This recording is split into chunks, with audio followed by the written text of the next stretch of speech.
Welcome back to Kilgore Bulldogs Show. They are the big dogs in East Texas's Class 3A, beating Gilmer for the district title, finishing up 10-0 during the regular season tonight.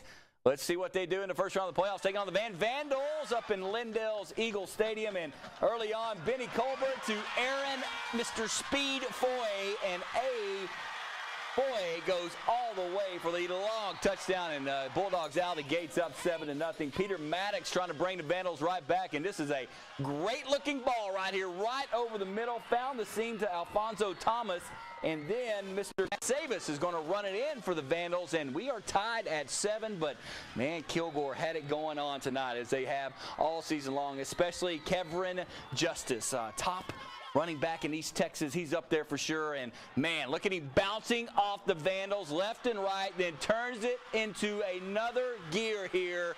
84 yards, play of the night nominee right there. Touchdown Bulldogs. They are looking strong, up 14-0. And then Benny Colbert says, I want to ring the touchdown bell. But first, we're going to have to play a little bit of defense. Maddox picked off right here. What a play by Jake Brantley of that Kilgore Bulldog red defense, as they like to call it, all the way back for the pick six by Jake Brantley. Then Benny Colbert says, I'm going to ring the touchdown bell here. Keeps it himself, gets into the end zone untouched. That would make it 28-0. Just before half, what a catch by Jared Wood from Benny Colbert. And Jared says, I'm taking it to the house. 74-yard touchdown, and Kilgore looking strong. Final score in this one, 49-7. Carthage Bulldogs march to the playoffs, begin tonight over in Rusk, taking on the Mexia Black Cats. And the Dogs, man, Bogan shoots so polished, but this time he goes right to his running game. Tevin Pippin, and Tevin, big run right here, almost takes it all the way, gets inside the 10-yard line. Bogan shoots, that's okay, though. He is going to go right to O'Carrion Rutherford. Touchdown, Carthage. They take a 7-0 lead. O'Carrion and Blake Bogan shoots not done, just knifing through Mexia tonight on the run. Goes back over the middle. What when you have a chemistry, you can make plays like that. So O'Carrion from Bogan shoots another touchdown, 14-0. And then this time, Brian Bolton gets that running game going for the Carthage Bulldogs, just breaking tackles. Look at his blockers upfield.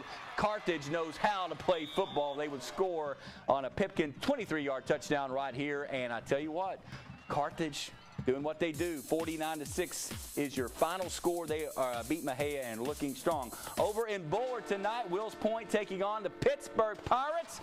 Dickie Meeks, of course, longtime Henderson and Chapel Hill coach, now in charge of Pittsburgh. And he didn't like Chase Pepperton going to Trayvon Williams right here, right off the bat. And look at that. Wills Point, do they get to score? Just gets inside the pylon. Touchdown, Wills Point. Pittsburgh tried to get their offense going. But first, it's James Wright getting it from Pepperton. And just like that, Wills Point got themselves a nice little lead to start this football game. Now Garrett Truitt gets it going. He's going to go to his man. We've got a lot of great names in East Texas, but Sir Charles Perkins is my favorite. Sir Charles, touchdown Pittsburgh. That makes it 14-7. But Pepperton goes right to work to Ja Golden, and Golden all the way, baby, on the bubble screen. You are not going to catch him. And Wills Point looking strong tonight in this one. Final score is going to be Pittsburgh coming from behind. Wow, 54-49. Great come from behind win right there for Pittsburgh. And let's get to Kaufman Liberty Alo up in Gilmer tonight for the highlights in this one. Early on in this one, the Leopards trying to bounce back from a loss last week as they give it Davian Hall in the Wildcat, drops back and finds Keith Wycoop for the end zone for the touchdown. No good on the extra point. It's 6-0. Kaufman's ensuing possession. They're working down into the red zone. Clay Rhodes on the fake, passes it to Jackson Fritz. That would be a touchdown for Jackson. 7-6 ball game. Kaufman takes the lead. Liberty Alo trying to fight back on their next drive. Javon Rigsby with the screen pass to Baylor commit Mr. Hall, and he is going to go make defenders miss left and right and gets it in for the touchdown. Final score in this one's going to be Kaufman winning over Liberty Alo. Big one there, 28-14 is your final score. 3A scoreboard, let's do it. Palestine falls to Jasper tonight, 44-34. Diboll loses to Fairfield. Fairfield very good, 60-6. Melissa 53-29. That was last night. There's Gilmer's last night's victory over Mineola, 52-0 in that one. Atlanta all over over Rains last night, 46-15. Gladewater, wow, what a statement there. 48-0 to beat Canton last night. Center beat Groesbeck 45-21, and Paris fell to Crandall. Crandall winning 22-7. All right, more scores, more highlights coming up, and we're going to recap that White House game. It was unbelievable. We'll tell you all about that. Plus, Frankston and U Springs met tonight in Pine Tree. We got those highlights, and there is the etfinalscore.com Twitter page. Information, pictures, videos, stats, it's all there. We'll be right back.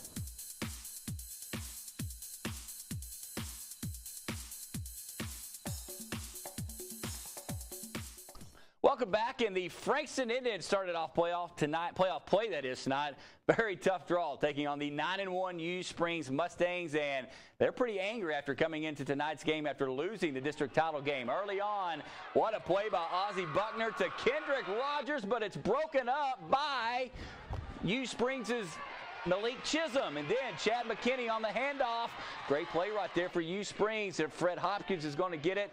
25 yards on this big play right here. Ozzie Buckner hooking up with Orrin Jenkins. Can he go all the way? Gets down to the 1-yard line. That's okay, though. Buckner pitches it out to Daniel Chrisman, and Daniel scores. Indians on the board, 3-yard touchdown. Kendrick Rogers of U Springs is going to hand off to Freddie Hopkins again right here, and Freddie almost kept his feet right there. Chad Hopkins to Fred this time again, and he's going to keep his feet for real this time. 40-yard touchdown. Man, that guy runs hard. Let's get to the score real quick if we can. Frankston U Springs, it's going to be the Mustangs winning 46-20, your final in that one. 2A scoreboard, let's do it. White Oak, Jansen McCurdy, that's my guy. Big game tonight. White Oak wins over East Chambers 44-14. Tough night for Troop. Their season ends to Newton 39-0. Harmony falls to Kirbyville 61-28. Groveton falls to Centerville 63-14. New Boston, they got a good run in them? I think so. 61-39 over Lone Oak. Malakoff over Queen City 41-14. Redwater and Winsboro. Redwater with the upset over Winsboro 27-7, and Alba Golden falls to S&S Consolidated 55-18. Wascom Union Grove, this was last night, 56-17. Union Grove got to the playoffs for the first time in 40-something years, but their season came to an end last night. Tatum got a big win last night as well over Counts. Final score in that one, 49-10. And Godley over Elkhart, 47-10, 47-14. Check that. Art, big win for them in overtime. 2 overtimes over in Longview last night. And Edgewood fell to Leonard in overtime last night, 43-36. All right. In Class 1A, you love the small schools because this means the whole world to them to make a deep playoff run, and the Alto Yellow Jackets are no strangers to that. By-district matchup against Harleton tonight over at beautiful Bruce Bradshaw Stadium in West Rusk. And, hey, the late Darrell Royal would love this Harleton Wildcat team. And I tell you what, Alto, I love their run out there. They get going, get fired up. But here is just 3 yards in a cloud of dust doing it right. Jed Smith, look, he's a tough guy. His jersey's all messed up, but he fought for the first down yardage. Then Taylor Henson's going to find Gage Knox. Is that a football name or what? Gage had a big game. He gets the first down, and then Henson's going to end it with this nice little play-action play to T.J. Davis. T.J. gets a big push from his Harleton teammates, and that is a touchdown. The Wildcats on the board 7-0, but this Zach Stearns guy, oh, is he a nightmare to try to prepare for? Big, strong, fast, can throw the football. He keeps it on that one. This time he shows off that arm, hitting his man Ladarius Pop for the big play right there. And then this guy we all know about, Jacoby Whitaker, and when he gets going, oh, he's fast. Gets it inside the 5. We flip the sides after the quarter change, and Mr. Zach Stearns will keep it himself for the touchdown. We're tied at 7. Back come the Harleton Wildcats in that old school rushing attack, and it's just, look at this guy. I love Jed Smith. Just keeps on churning the feet, gets the first down. They converted 3rd and 1, 4th and 1. There's Mr. Gage Knox fighting for extra yards. Another first down, and then we've seen this before. Taylor Henson going to surprise everybody. There's this guy, T.J. Davis, for the touchdown. But Alto would get, they'd wake up at halftime, and they'd come back to win it by 17 37-20 is your final score. All right, let's get to some private school scores for you. Tough night for Tyler's private schools. Grace goes down to Midland Christian 56-0. Brook Hill lost to Fort Worth Christian. 1A scoreboard, Cayuga Falls to De Leon 36-7. San Augustine 49-46 over Joaquin. That was last night, and all these games actually took place on Thursday. Mount Enterprise fell to Chilton. Overton lost to Frost 42-27. And Leverage Chapel fell to Oakwood 64-6, your final in that one. All right, we're going to take a break, but don't worry. We're going to recap that White House incredible overtime game. We got our play of the night as well. Stay tight, and as always, you can hit the etfinalscore.com Twitter page. Look at that, just buzzing right now. Buzzing. We'll be right back.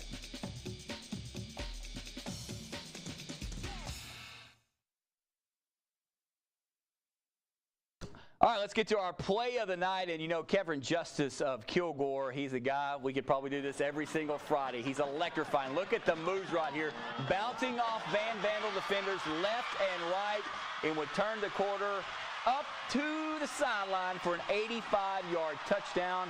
Oh, Kevin, keep on winning, baby. Keep them Kilgore Bulldogs winning because we want to see him go a long way. All right, let's update you on the wide one tonight over at Mesquite Memorial. It's final. White House wins in overtime, 50-44. If you missed Shane Stark that was on the phone with us, Patrick Mahomes Jr., oh, does he have a Superman shirt underneath his jersey or what? Saved the day with an unbelievable touchdown run on fourth down to get the game to overtime, and then White House stuffed Seguin. They scored, and they win 50-44. They'll play Sulphur Springs next week, most likely in Forney. Also tonight, you just saw Kevin Justice's outstanding touchdown run. They whoop up on Van, so Kilgore looking strong in Division I 3A, 49-7. Your final in that one. Also tonight, the big one over at Rose Stadium, and hey, Athens unbeaten at 10-0, first time in school history, but got matched up with a very, very strong Chapel Hill Bulldog team. And look at that. The Bulldogs run away with it the second half. They advance on 52-26, your final score in that one. Guess what? We've got more playoff games coming up tomorrow. Longview Lobos over at Kincaid. They never lose there, taking on Rowlett. Lufkin will play in Conroe. John Tyler, Mansfield Legacy, and Forney tomorrow afternoon. See how the JT Lions react after falling to White House. And then Hallsville, Lucas Lovejoy, 1 o'clock over in Athens. It's going to be a heck of a day for Saturday playoff games. Hey, it's been a great round one. We're going to do round two all over again. And to get caught up on everything, all you got to do is go to etfinalscore.com to see all the highlights, stats, everything. Everybody have a great weekend.